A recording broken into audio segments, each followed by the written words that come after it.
This is exactly right.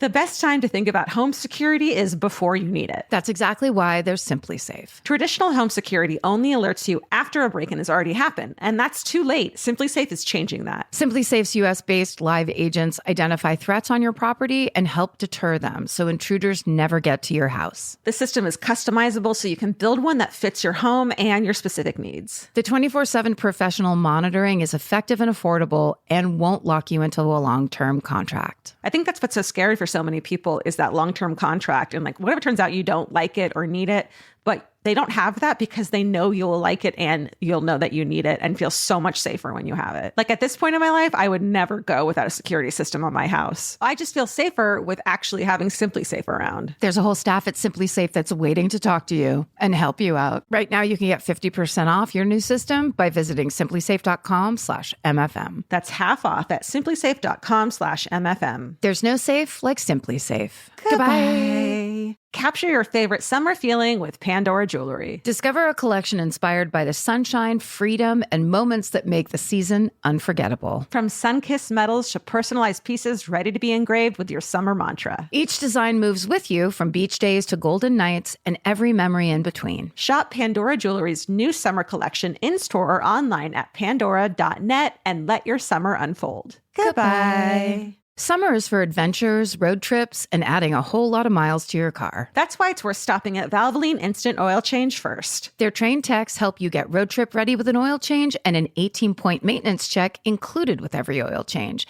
checking your tire pressure, wipers, lights, and more. Valvoline Instant Oil Change techs complete over 270 hours of training, so your car is in capable hands. Best part? You can stay in your car and you're in and out in about 15 minutes. Valvoline Instant Oil Change. Change wisely. Goodbye.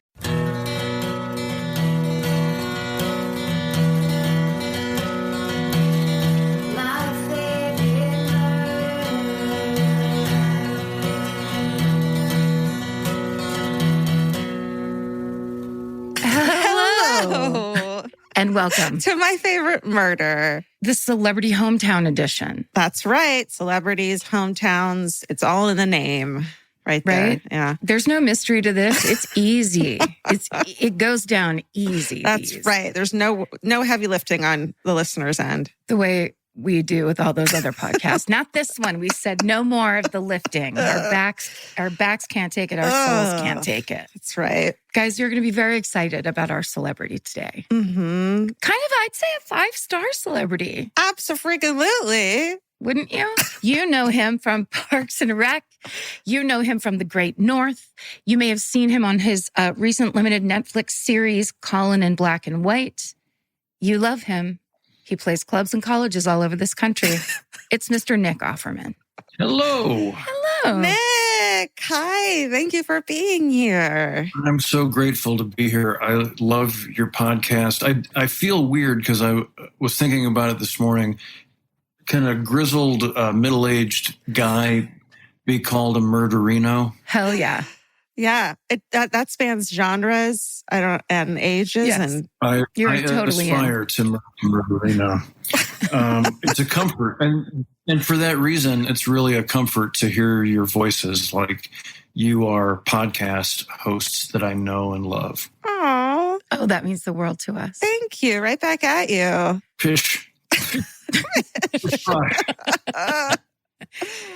Nick, can I just bring up really quick your book, which I've been reading almost just to kind of really relax me, like a couple pages right before I go to sleep. And if you haven't heard of it, Nick's written a book called Where the Deer and the Antelope Play, the Pastoral Observations of One Ignorant American Who Loves to Walk Outside. And that just kind of a nice, clean, crisp title. Right? Will you tell the people about that book a little bit? Because it's really good. Yeah, I totally will. Thank you so much. And I just want to say it's my 5th book, and my publisher, I always pitch my titles to stand alone. Paddle your own canoe, gumption, and fun. And they're a corporation.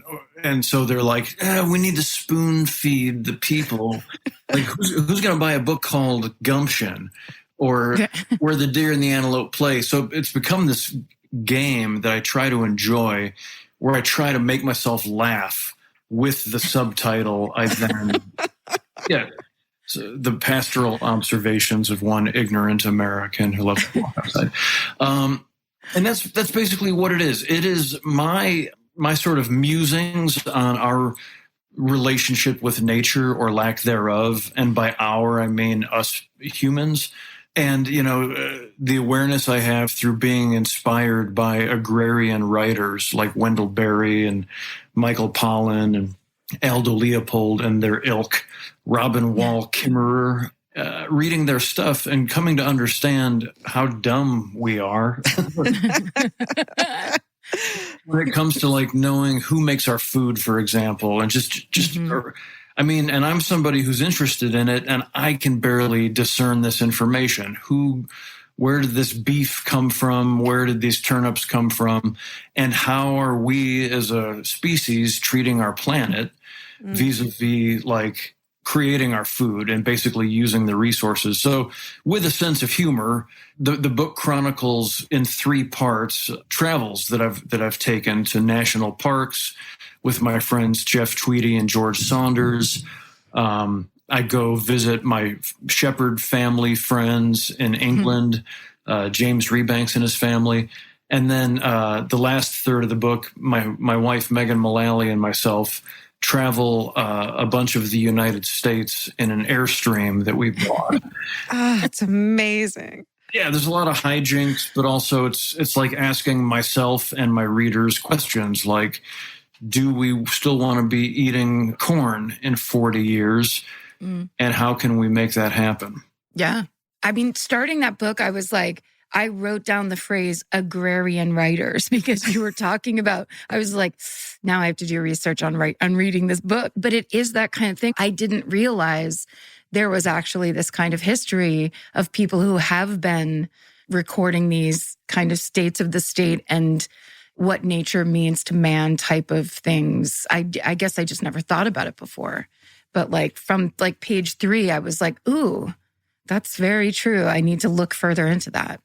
That's the hook. That's what got me in the first place, is realizing, oh, that's right. We have been coddled into the great luxury of not having to think about where all of our shit comes from as consumers.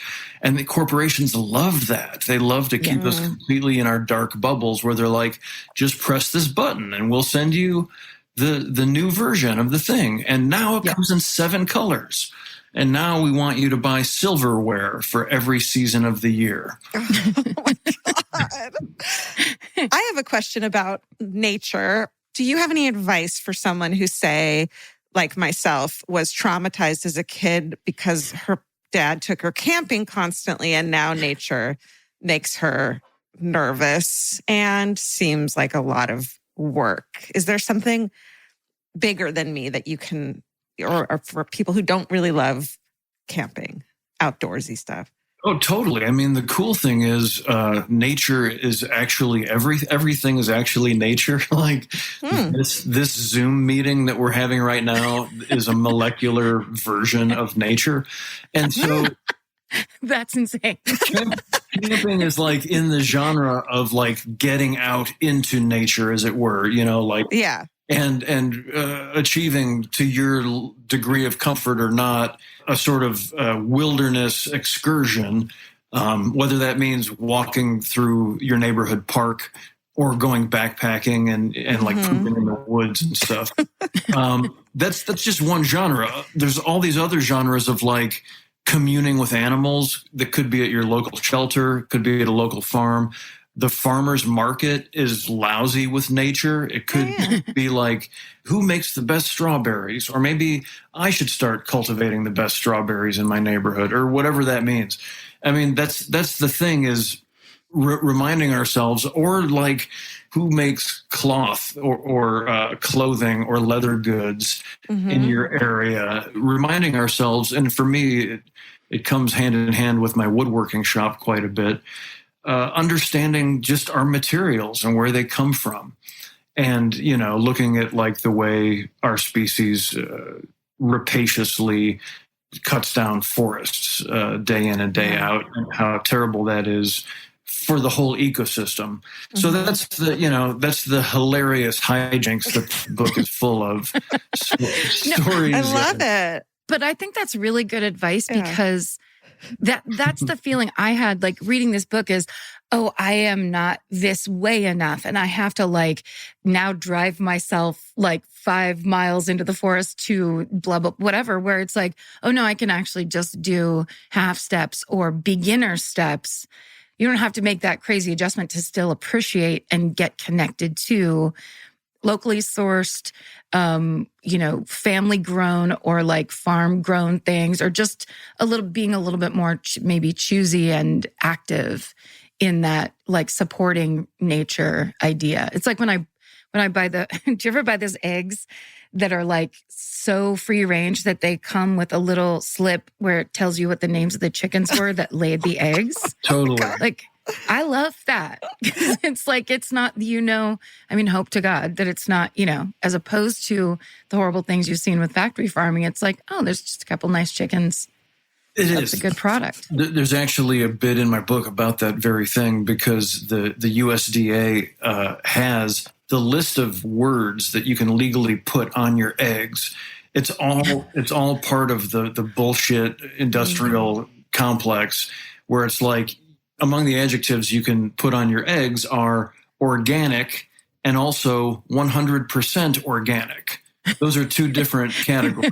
Oh man! But I mean, yeah, that's the idea. And you make a great point, Karen, is that I urge us all to enter into these conversations with a sense of nuance, because when I myself think of these things, I'm like, oh, conservation is so hard. Like, do I have to join Greenpeace and go like attack whale boats or something?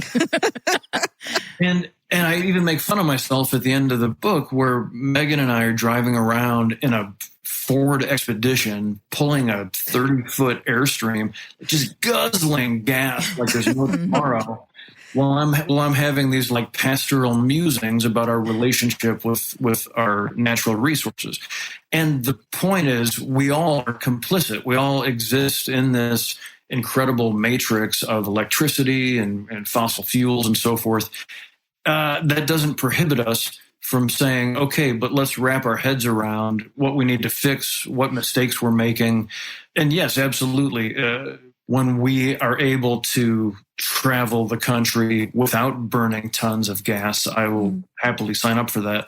But I think the answers lie less in our individual consumption and more in having our heads in the right place so that we can vote for the right legislation so that we can, as a country, make decisions that are good for the planet rather than allow our corporations to make those decisions. Yeah. Love it. Although corporations are people. That's true. That's where it gets confusing. It's they blurred the line there a couple of years ago, and now it's just so baffling. I haven't found a corporation that was brought up well, is the problem. Never found a corporation that picks up the check. No. Yeah, that's right. No manners. So what you're saying is that climate change is real. Yes or no? This is the bad news.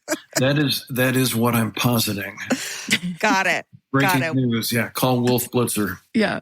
All right. Well, I'm definitely getting a beehive now based on this conversation alone. So it is. I mean, it's funny because I'm very passionate about the subject matter, but I think it is a very enjoyable book. People have described it as like sitting on the porch with me while I, describe running into people on the trail. Yes. I love it. Well, also, I think your voice is so distinctive and your manner of speaking is so distinctive that the second you begin to read your writing, you can hear your speaking voice and your word choice and it all is it's borderline audiobook, even though I'm reading the hard copy book. I appreciate that. Thank you. Your distinct style. Yeah. Comforting. Very much so. Yeah. Yeah, it's great. Yeah. Anything else? Let's go. I mean, I saw some of the pictures of you guys on the road. I mean, did anything crazy happen to you guys when you were driving around the country? Not super crazy. I mean, it was very pandemic style, and we're also private to begin with, and so we were actually sort of helped by our penchant to wear masks whenever we were around people. Yeah, Because sure. that's one thing that's a little weird about hiking with Jeff Tweedy and George Saunders, who's less recognizable because he's an author. It's funny. Because I'm an actor, people would recognize me the most. And then sometimes they'd recognize Jeff, and we would always be like, but But this guy. and this is the full wizard that you wish you knew. Like afterwards they Google him and then like, oh my God, I met him. Totally. That's why you got to look at the picture on the book flap. That's Every right. time. That's it's your job as the reader. It's true. And so, I mean, it was, for us, it was our first time. We're new to the Airstream life, or streaming, as they say. And so it was an exciting adventure, but pretty banal. Like I had some real struggles hitching the trailer to my expedition the first time. That I do relay with a lot of self-deprecation in part 3. Was there a city? Because all I care about when I travel is food. That's mine and my husband's thing. Was there a city that or like a town, state that you think has the best food? Well, the things that spring to mind are there's a couple things in Santa Fe, New Mexico. We stumbled onto this coffee shop, and I wasn't super familiar. These are especially around New Mexico. It's sort of a Mexican and even Central and South American related coffee chocolate tradition. These elixirs that are consumed like a coffee shop, but they're different recipes of chocolate. And it was called Cacao Chocolate House, spelled with a K. And it blew our minds so hard that we went hours out of our way on this road trip. We went back like 3 times. Oh my God. We would be cold in the mountains and say, what if, it'd go down pretty good right now? Santa Fe chocolate drink. Was it spicy a little bit? Yeah, that's the best version. Yeah. Or combo of chocolate and like different chili peppers. That's good for you. It's healthy. It was really great. And I loved it, especially when I then had to drive for some hours because, boy, are you wired after a big mug of hot pepper and chili. Yes. That sounds amazing. That's actually perfect road fuel. That's just like every part of you's awake. and deliciously so. Yeah. Definitely.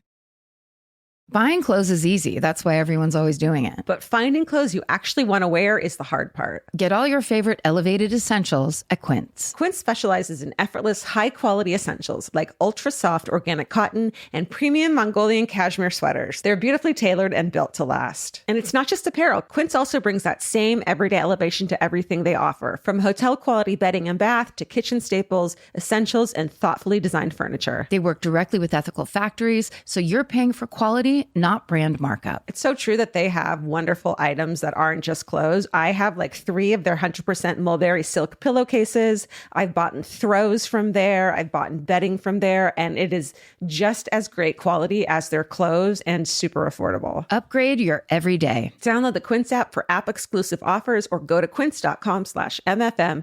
Get free shipping on your order and 365-day returns. Now available in Canada and the UK too. QUINCE.com/MFM. Goodbye. The right piece of furniture can completely change your room. And your life. It's amazing what one good couch can do for morale. And that's why there's Article. Article makes it effortless to create a stylish, long-lasting home at an unbeatable price. They take great care in curating their collection, focusing on pieces that stand the test of time. There's no filler. Every item is chosen for its craftsmanship, design, and lasting value. And with Article's 30-day satisfaction guarantee, you can shop with confidence, knowing that if you're not completely in love with your new furniture, you can easily return earn it. I recently needed to replace my old outdoor dining room table and chairs. So, of course, I went straight to Article.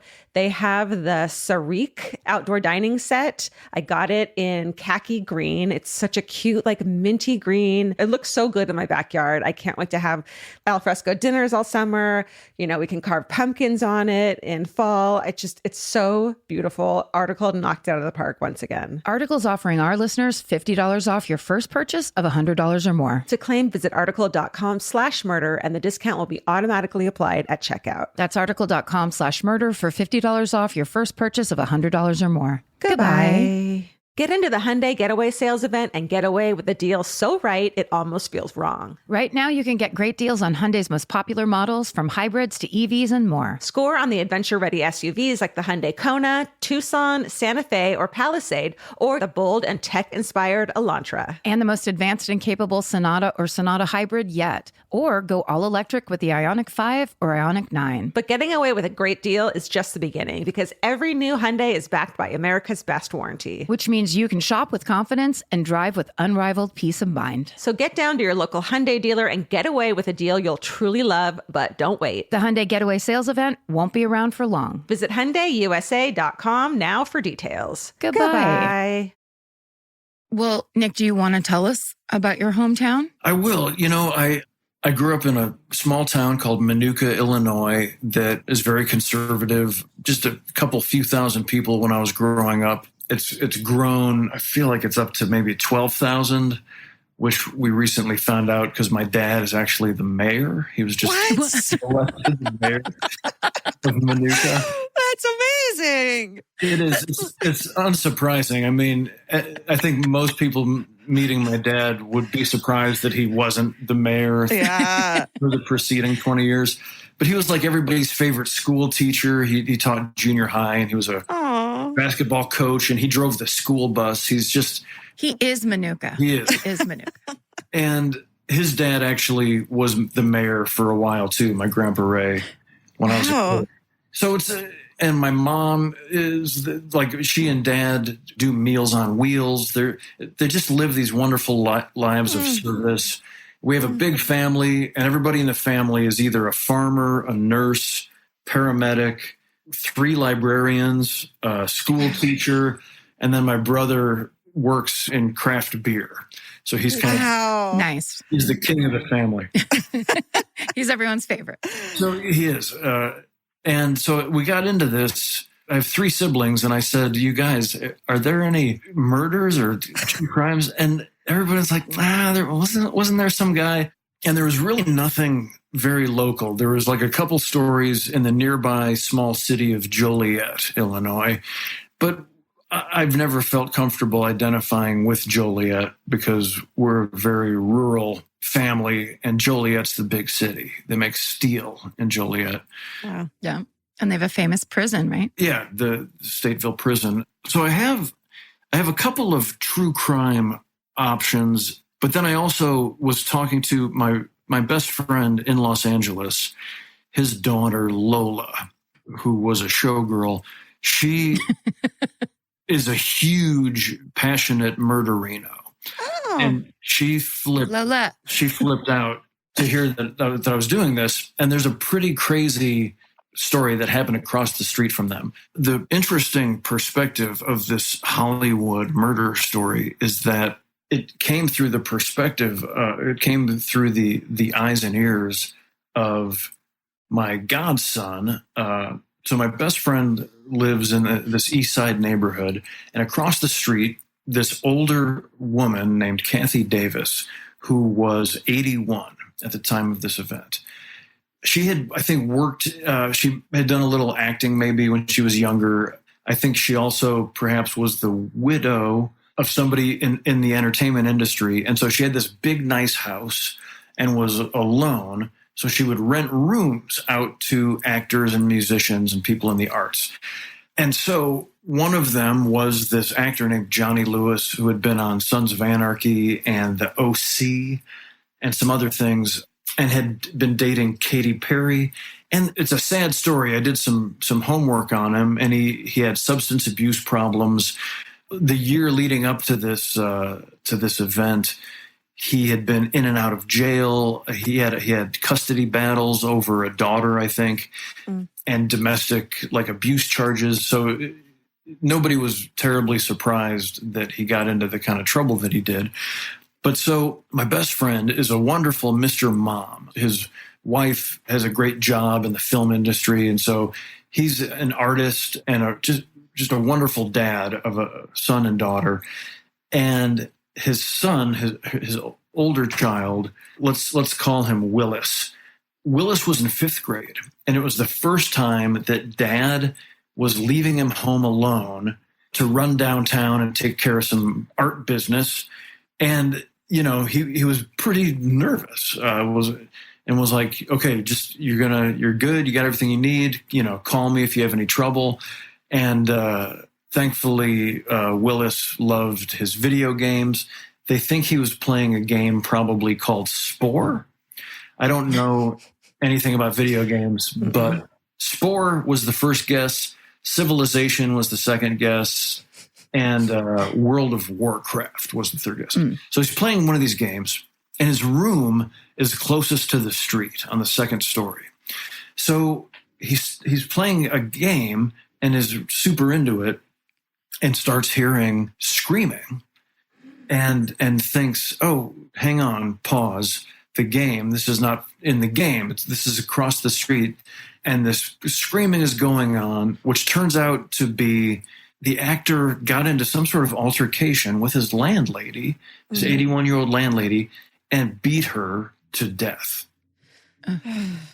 Then Willis called his dad and was like, hey, something really bad's going on. And he said, okay, of course, the first time I leave you alone, just stay inside, don't answer the door, I'll be there as soon as I can. Meanwhile, I'm speculating a little bit here. The next thing that happened was the guy, Johnny, got into it with the neighbor.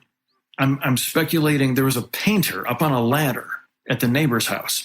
And so I'm guessing maybe he saw the painter and was like, oh, shoot, that guy saw me, or somehow he then proceeded to get into it with this painter and was messing with the painter's ladder. The painter's up on the ladder. The homeowners, which they're calling Alice and Mike to maintain privacy, came out and were like, hey, man, back off our painter. And he started getting violent with all 3 of them. And there was kind of a scuffle. And they managed to shove him off. And the painter and the homeowners got into a door. And the Alice homeowner slammed the door on the guy's arm. And he sort of fell off, which gave them time to batten the hatches and get inside. Now, I'm not sure if this may have even happened up inside their home. Because then crazily, the next thing that happens is he gets to the roof. And I'm unclear on whose roof he got to.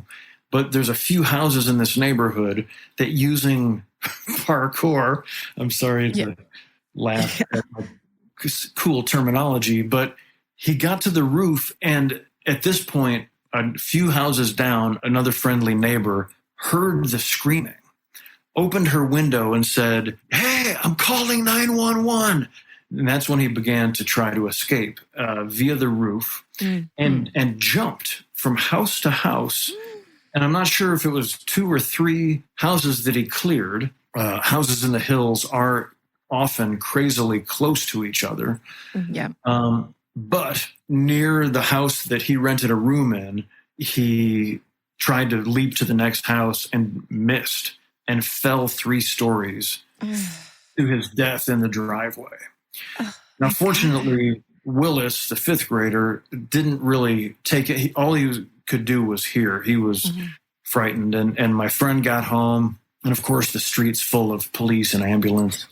And it was just absolutely bananas. Yeah. It's like worst case scenario for a parent leaving a child home for the first time. It's like beyond. It was really crazy. And thankfully, nobody got hurt more than the couple victims, the old lady and her cat. Otherwise, people were generally in pretty good shape. But that was a pretty insane thing to have happen and have reported by your 10 or 11-year-old. Totally. And in a quiet neighborhood where I'm sure not much happens. I mean, it's any neighborhood that would be terrifying and awful, but thinking you're leaving your kid home in a safe neighborhood, It is. Yeah. Also, him being on the move is so freaky. It's like, because I wanted to say, like, wait, which house is Willis's? Like, if this guy's jumping roof to roof, which direction? Like, the idea that suddenly he's like kind of pseudo on the lam. Yeah. Oh, God, it's awful. It's quite upsetting. And one final detail is that the police investigation intimated that he, or alleged that he was, quote, high on bath salts. Oh. Unquote. And definitely, obviously just a tortured guy who had substance abuse problems. But I did some digging, and the autopsy revealed that he was not under the influence of any substances. Oh, wow. This went down. And so, it's such a charming neighborhood, and it just goes to show, like, and something that I've learned from listening to your podcast is there's nothing wrong with keeping your eyes and ears open. And if something or someone seems weird or sketchy in a neighborhood, it's good to just talk to each other about it and maintain, like, hey, did you see that guy doing that? Or does he seem okay, etc.? Yeah. Keep an eye out. And also keep those doors and windows locked. That's There's right. no reason. Like, that's all I could think of too, is like, if this kid's on the second floor near the front, what if like there's a back kitchen door open, that kind of thing where, especially in LA too, it's like city living. You don't know. And it doesn't matter where you live, kind of, Yeah. No, it's true. Obviously. And there's a couple sort of sprees going on right now of people coming up. Generally, people's houses in the hills, your lot is rarely level. And so the side of your house that faces the street is either the uphill side of your lot, which means it slopes away from the street, or it's the downhill side, which means your house is on a hill going up from the street. And so there's kind of a rash of crimes going on where people are figuring out how to sort of hike or scramble in, not from the street side, but from the backyard side. And often places are protected by fences and stuff in a way that people do get really lax and leave the doors facing their yard unlocked and You're stuff. literally describing my house right now. It's freaking me out. But it's true. Like we never go in our backyard because it's just down at the bottom, but it's pretty fortified, thankfully. It is. Oh. And it's a good reason. LA and, I don't know, modern life, I kind of even get into this in my book, like corporations, consumerism wants us to be isolated. They want to keep us away from each other. So for all these reasons that we don't ask questions like, wait a second, who made these Nikes? And where are they? And what are they getting paid, et cetera? And so it's just another great reason to know your neighbors and understand that, we can't exist on islands. We have to maintain a community. Obviously, it's important to have some alone time, but it's also important to know who's on the other side of the fence, especially if some shit's going to go down. Definitely. Yeah, for real. Well, once we started having garage beers with our garage open, we know all our neighbors now and their dogs. And they know us, which is nice. It is. It's a nice thing. We one time had a neighbor. We were out of town for Thanksgiving in the Hollywood Hills, and a neighbor went into the yard downhill from our yard, and like trimmed the shit out of a bunch of their trees without permission. Oh no! Because they were also out of town. It was like Thanksgiving week. And everybody came home and was like, what? What the hell are you thinking? Like, and it turns out I thankfully hadn't had to learn this previously, but the laws in Los Angeles are very stringent when it comes to like a couple of the trees they basically cut down were old growth, like centerpiece trees. And this thing ended up costing this person big, 6 figures, like in the hundreds of thousands of dollars to replace these trees. Wow. And I mean, I just was so baffled to say, is your sense of neighborliness so eroded, you just thought that would be okay? Because, and I mean, the reason was they have a small deck, and if they trimmed the tops off of the neighbors' trees, they could see a corner of the mountain view. Yeah. Yeah. Yeah. When people behave like that, I don't understand how you can take a decision like that without just being aware of how it's going to affect the other person in the geographical marriage you've entered in. Well, we got in a fight with our next door neighbor because our gardener had a gas blower, and our neighbor got really upset about that. I guess you're not supposed to have them in LA, which I didn't know. But he took his hose and sprayed our gardener in our backyard with it. Wow. I know. So we went out there, and my husband almost got in a fight. I mean, it was the closest I've ever seen him get into a fist fight before. And then the wife and I made amends, but it was the most pretentious, like, what's the word?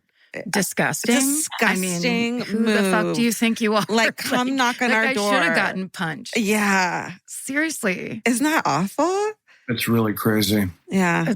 But I think too, I mean, like, this is that kind of thing where who knows what's going on with people in the privacy of their own homes. Mm-hmm. And that idea that if you're maybe whatever, you could be a drinker, you could have a certain kind of mental state that you're in, where if you're kind of spinning and you're like, those trees, and I told them to trim, you can feel that justification build. Yeah. And then it's just suddenly everyone's out of town, so I'm going to cut these trees down. I mean, it's so aggressive and so invasive, and kind of like as if they're saying, people aren't here now, so I can get it done, and then I get to go home safe and just everything's fine.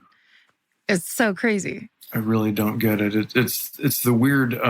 I believe it was a very rich person's like second home. Mm. Oh yeah, and so I think that also leans into the disposability of like they don't have to worry about the neighbors because they don't really live there, kind of thing, which is all shameful. I mean, fences and gardening and dogs. These are all things that it can quickly escalate into like bloodthirsty. Totally. Totally. You know, they say good fences make good neighbors, and that's because they're agreed upon by both sides. Like, okay, let's be friendly, and here's our boundary. Yep. And let's respect that boundary. Totally. I mean, that's why I was filled with fear when I moved into the house that I live in now, and I think about 8 days after moving in, my dog Frank, who is kind of like Jack Russell size, I went down at my neighbor has a big kind of downhill field behind their house. And I was standing outside like, where's Frank? And I look and I can see him in the distance, just taking huge circle laps in the neighbor's backyard. And I was like, Frank!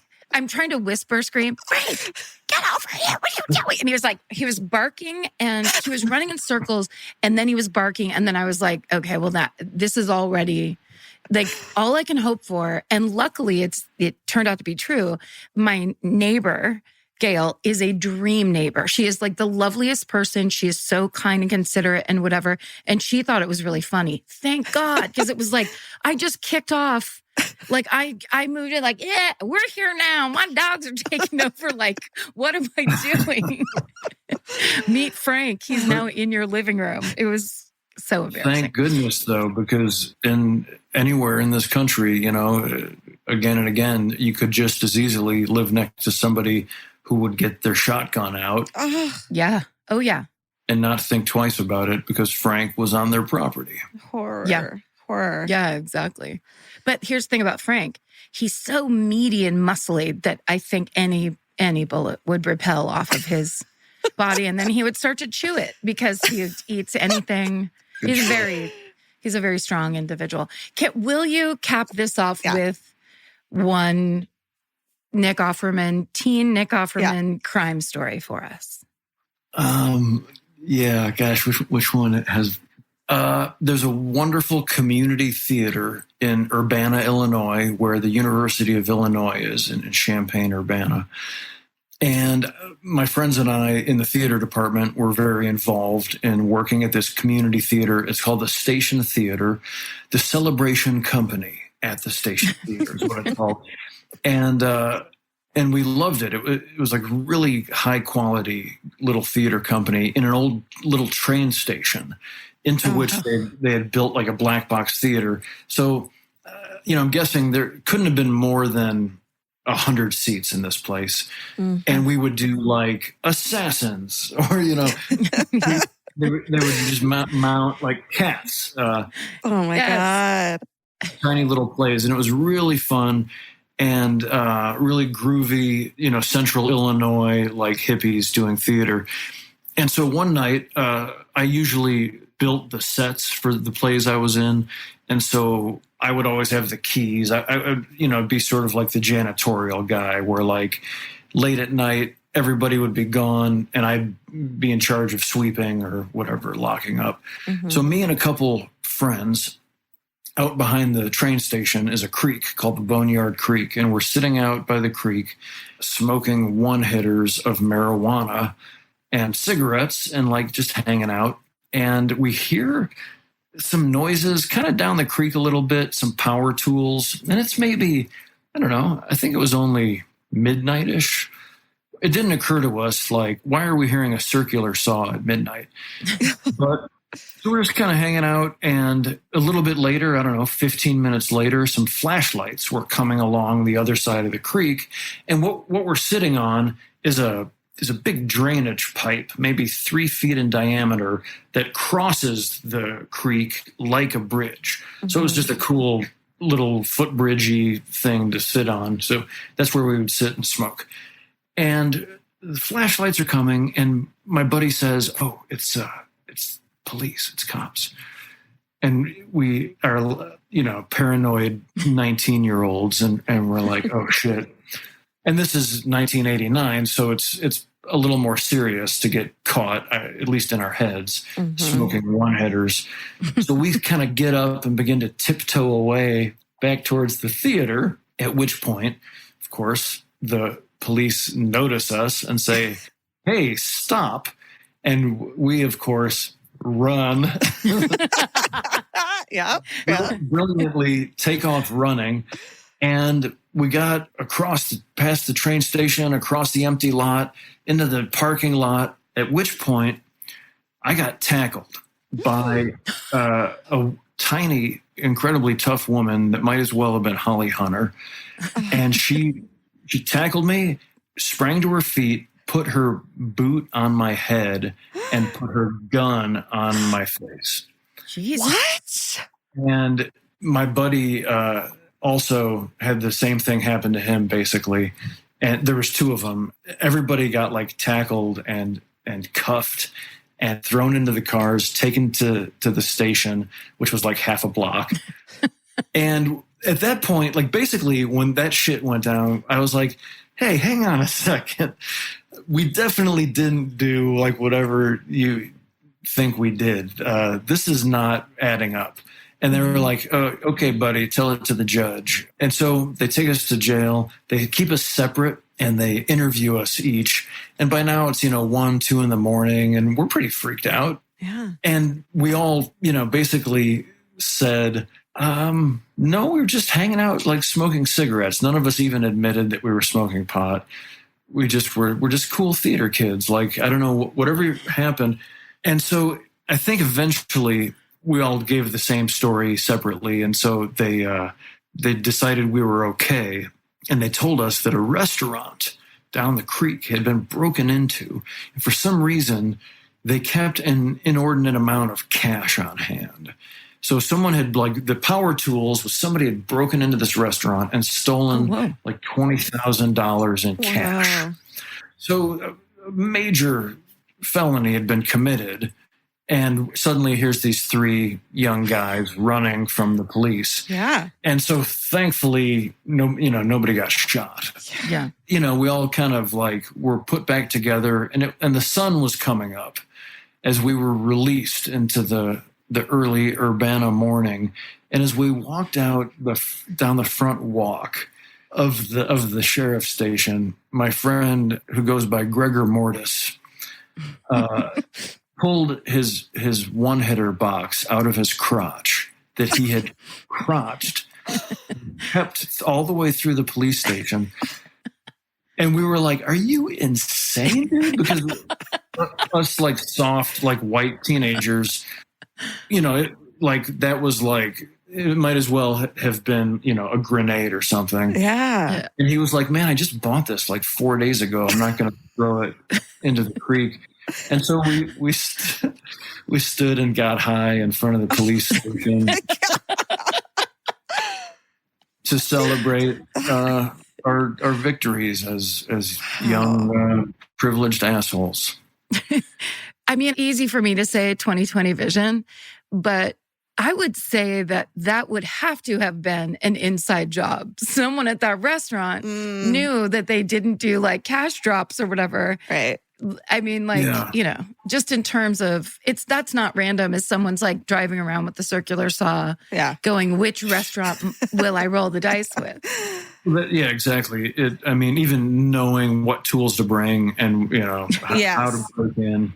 This could have been some My Cousin Vinny shit. You could have been. Oh. I mean, and I still think that, okay, like, yes, a felony was committed, but the gun thing is still a little much. It wasn't a violent crime that this person committed. Yeah, it was crazy. I mean, thankfully, we're three like theater students. So, but in hindsight, I'm very grateful that we weren't, I was pretty scary looking at that age. Like, I aspired to like, I wore like a black leather jacket from the alley in Chicago and like shaved my head and stuff. So maybe that's why the gun was drawn on me, because I looked scary, and I was like, "No, I love Oscar Wilde, please." Wow, that is. I'm currently starring in Danny and the Deep Blue Sea. Please don't do this to me. Not now. You start doing a monologue just to prove. What is this kid doing? Oy vey. That's so good. Wow. I mean, what an amazing performance delivery you gave us. Yes. You gave and gave, and then gave even more. Hit. 5 stars. Yes. Wow. So 5 stars. Yeah. That was that and the other sort of longer saga of spending a night in jail, actually, for shoplifting 8 Ronnie Millsap cassettes. Those taught me my lesson, and that pretty much, and any consideration I had been giving to a life of crime pretty much ended in Urbana, thankfully. Yeah. Good for you. Learned your lesson. Yeah.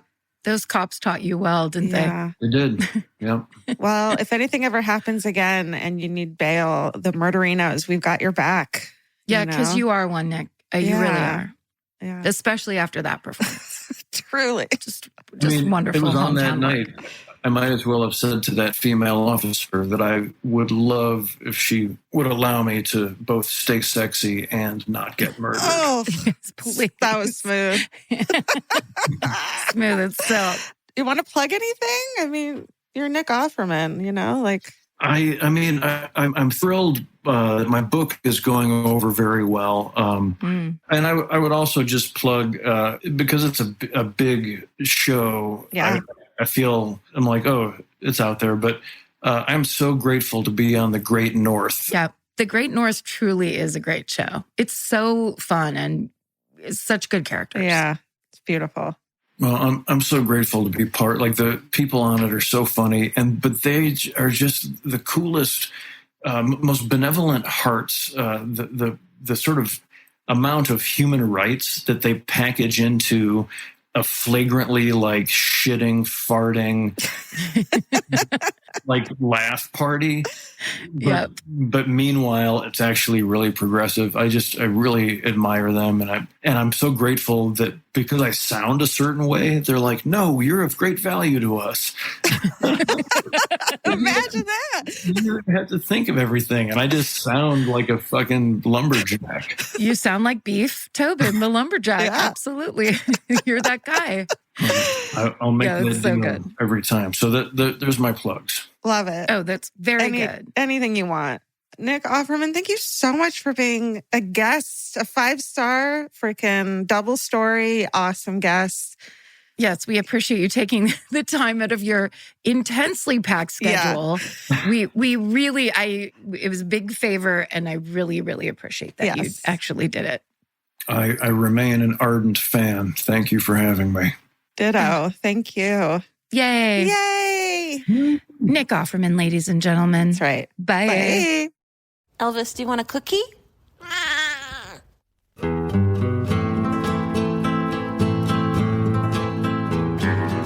This has been an Exactly Right production. Our producer is Hannah Kyle Crichton. Our associate producer is Alejandra Keck. Engineered and mixed by Andrew Eapen. Send us your hometowns at myfavoritemurder@gmail.com. Follow the show on Instagram and Facebook at myfavoritemurder and Twitter at myfavemurder. For more information about the podcast, live shows, merch, or to join the fan cult, go to myfavoritemurder.com. And please rate, review, and subscribe. Goodbye.